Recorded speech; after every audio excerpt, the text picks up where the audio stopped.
Cars 2, the bad spy dude, he's turning cars into cubes. Cars 1 is beautiful, like it's perfect. And then there's not anything controversial about like the first Cars and then like the third Cars. But then like it gets interesting in the second one because they made some weird design choices when it comes to the plot. After the first movie, it doesn't feel like McQueen is as flawed as he was in the first one. It's sort of like a lost case. Like, why is he even, why are we even with him, I feel like at most, McQueen should have just been like the introduction and then surveyed into Mater. The torch of the story should have been passed on to him. The World Cup is about to happen, and McQueen's gonna be in it. So McQueen invites Mater. Then Mater leaks oil, and just basically embarrasses himself, and he eats wasabi thinking it's ice cream. Then, during his race, Mater is talked to by Holly Shiftwell. There's 3 plots in this movie, isn't that crazy? But one of them isn't even a plot, and that's like the Lightning McQueen thing. But so in the spy plot, Finn McMissile has told Holly Shiftwell to pick up something that is going to be left by an American spy. Mater goes to the bathroom, he gets tangled up in this, and then Holly, he somehow finds himself in possession of this thing. He accidentally says like a code word that all the spies use, and then suddenly, while Mater's like on comms to Holly Shiftwell, it's like distracting McQueen from racing. So he just tells Mater off, and he ends up regretting it later.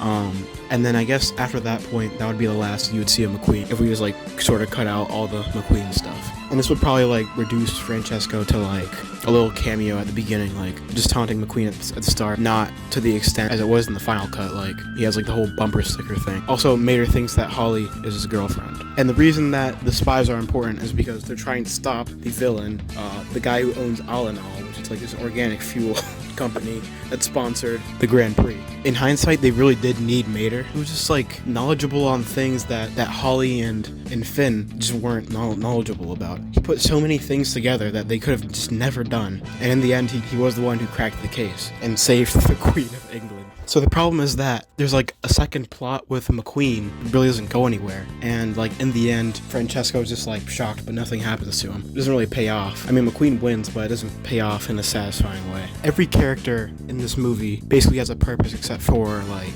McQueen and Franchesco, I think. But like, it's like Mater's supposed to be like chasing after McQueen, like he's supposed to like be trying to save him. And so every character has a use except for Franchesco, really. And I feel like what's missing from this is a character that sort of ties both the 2 main plots together. And I feel like not using Franchesco for this was a huge missed opportunity because nothing happened to him. He's putting pressure on McQueen when in reality, if there was no Francesco and McQueen was like so sure of himself, it would have made Mater more worried, and you'd probably be like, McQueen, don't be so sure of yourself, like, because you're going to get blown up by organic fuel. I think what they should have done was maybe have like Franchesco working in cahoots with Alanol. Maybe it would be like he gets like a bribe from them and says like, I'll let you win the race if you promote Alanol or something like that. And like maybe the scheme will be like only one racer will survive, and then like they'll get a bunch of press coverage and like a lot of people will ask them questions, and basically I forget the dude's name, the bad dude's name, but he's like the sponsor of Alanol.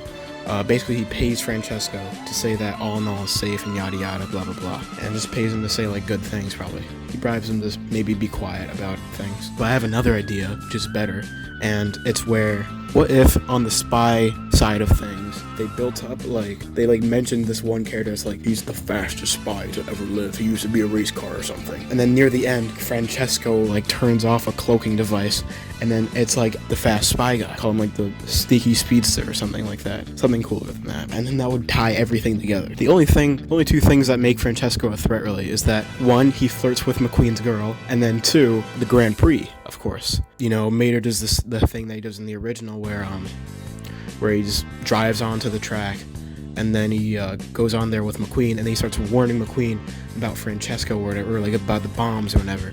And then that's when Franchesco reveals himself, and then McMissile will hop on him. And this is like a climax, I guess. I don't know. You could probably assume what happens after that. And then maybe Franchesco just straight up takes out McMissile or Holly, or badly injures them at least. And then it's all up to Mater to like defeat Franchesco, or Mater and McQueen. And maybe it would be Mater dragging McQueen on his hook, on his toe thing, and the same rocket thing that they equipped him with. but instead of that, like, Franchesco was like also on a rocket and like gaining behind them. Oh yeah, also Mater's supposed to be like a bomb or something. But yeah, I just think I sort of ignored some parts of the plot here, but it wasn't too important. I just feel like they should have used Franchesco for much more, and I feel like McQueen also did deserve to be in this movie. Talking about him like he's a real person. But yeah.